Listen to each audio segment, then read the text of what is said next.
Батыс Қазақстан облысының дін істері жөніндегі басқармасы мемлекеттік мекемесі Батыс Қазақстан облысындағы азаматтардың діни сенім бостандығы құқығын қамту мен діни бірлестіктермен өзара іс-қимыл саласындағы мемлекеттік саясаттың негізгі бағыттарын жүзеге асыратын мемлекеттік орган. Батыс Қазақстан облысының дін істері жөніндегі басқармасы мемлекеттік мекемесінің міндеті діни қызмет саласындағы мемлекеттік саясатты дамыту және жетілдіруге атсалысу. Негізгі функциялар: өңірдегі діни ахуалды зерделеу және талдау жүргізеді.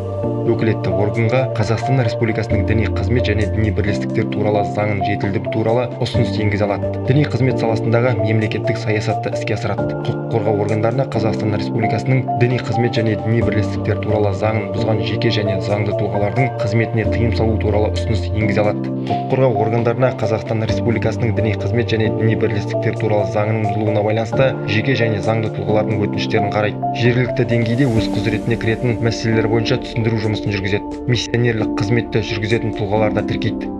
Қазақстан Республикасы заңнамасы белгілеген өзге де функцияларды жүзеге асырады. Міндеттер: азаматтардың діни сенім бостандығы құқығын қамту мен діни бірлестіктермен өзара іс-қимылды жүзеге асыру саласындағы мемлекеттік саясатты қалыптастыру және жүзеге асыру бойынша ұсыныстар дайындау. Азаматтардың діни сенім бостандығы құқығын қамту және діни бірлестіктер мен саны аз діни топтар және миссионерлердің қызметі саласындағы процестерді жан-жақты және объективті зерттеу, қорыту және талдау. Батыс Қазақстан облысы дін саласындағы мемлекеттік қызметтің тізімі.